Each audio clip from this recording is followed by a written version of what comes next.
Bah alors, tu crois encore à l'amour? C'est mignon. Hola todos tudo bem. Tu crois en l'amour? À cet être qui va régler tes problèmes, à cet homme qui va arriver sur son cheval blanc et qui va te dire « je s'occupe de tout ». Ou à cette femme qui va faire en sorte que ton cœur soit apaisé.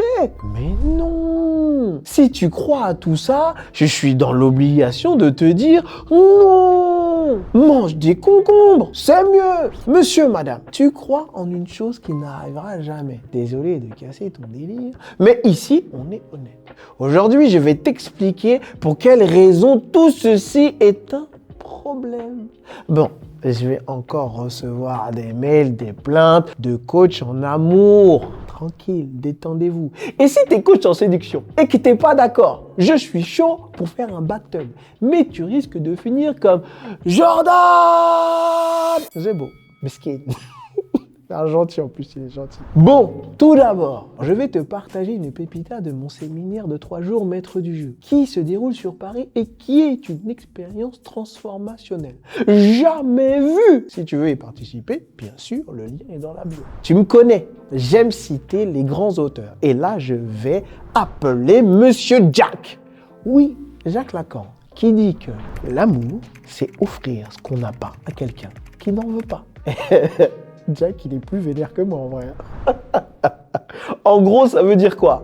Moment, émotion, nostalgie. En général, quand t'es petit, tu regardes le couple que tes parents forment, mais tu te dis « Wow, papa, il assure, hein. Comment il a fait pour avoir maman ?» Ta réponse peut-être « Maman aime papa parce qu'il est intelligent. » Et tu te dis « Bah moi aussi, je vais essayer d'être intelligent pour ma future femme. » Donc là, nous sommes d'accord qu'à cet âge-là, l'intelligence de ton père, tu ne l'as pas encore. Donc là, je viens de t'expliquer la partie de la phrase de Lacan qui dit « c'est offrir ce qu'on n'a pas ». Et puis, la femme que tu vas rencontrer, elle a eu des parents également. Et elle va avoir le même cheminement que toi. Et elle va se dire « Waouh, papa il aime maman !» Mais parce qu'elle est super drôle. Et elle aussi, elle va faire le même cheminement que toi.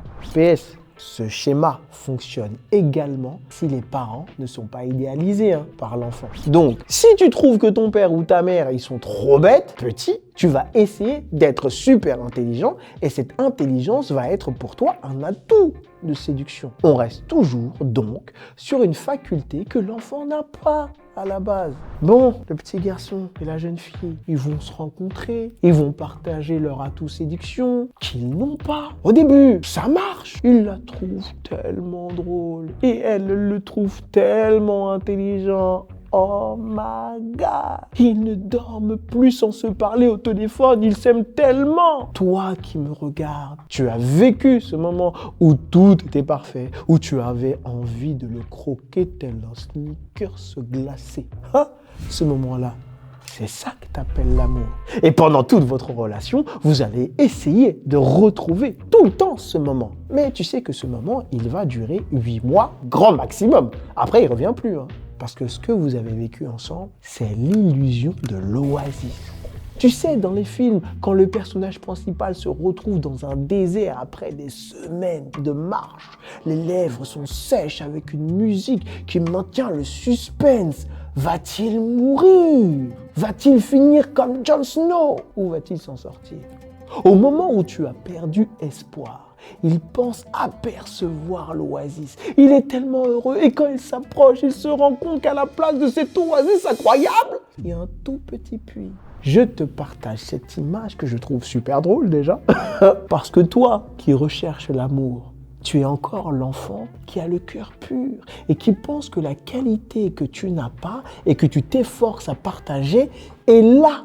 Solution. Lorsqu'on est amoureux, nous sommes dans un délire dans lequel on ne fait pas attention aux défauts de l'autre. Et on se dit, c'est pas grave. Elle est un peu colérique, mais c'est pas grave. Il est un peu jaloux, mais c'est pas grave. Ses défauts, on ne va pas y faire attention parce que c'est lui ou parce que c'est elle. Et lorsqu'on se retrouve face à cette oasis et qu'on découvre que cette oasis est un puits, Tu sais, c'est le moment où on se rend compte que les défauts de l'autre, t'arrives plus à faire semblant de ne plus les voir. Donc l'amour que tu vivais au début, il ne fonctionne plus du tout. Tu lui en veux de ses défauts et de ce qui était sa force. L'intelligence pour le garçon ou l'humour pour la petite fille va se transformer en « tu crois tout savoir » et en « sois un peu sérieuse un peu dans ta vie ». Et vous qui êtes en couple, ou toi qui n'es pas encore en couple et qui rêve de cet amour idéal dont je te parle, oublie, ça n'existe pas. Là, tu peux me dire, mais Patrick, on ressent des choses. Oui, je suis d'accord. Tu ressens les effets de l'endorphine, l'hormone du bonheur. Mais les endorphines, ce sont eux qui font que tu t'oublies. Si je devais faire une équation de votre couple, à ce moment-là, vous faites 1 plus 1 est égal 1. Et si tu penses que le résultat de cette équation est bonne, je t'invite à retourner en classe très rapidement. Les comptes ne sont pas bons. Parce que si le résultat de cette équation est bonne, cela veut dire que chacun d'entre vous, vous vous êtes oublié.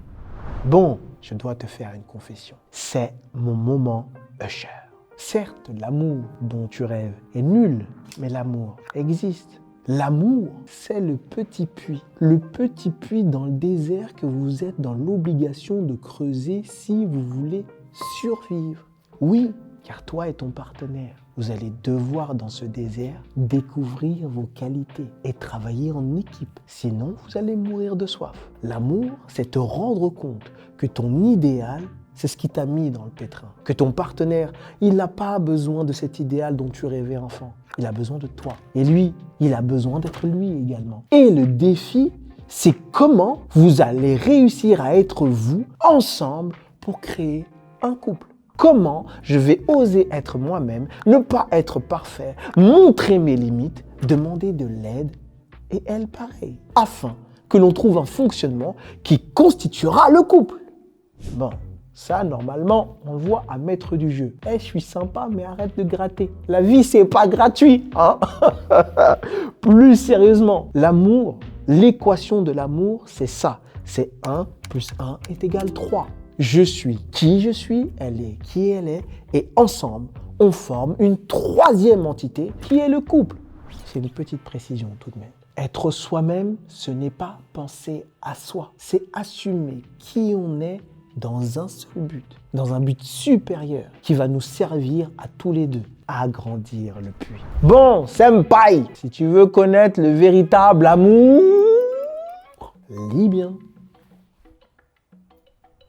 Papa, la vie c'est pas gratuit, tu as appris des choses, faut me payer.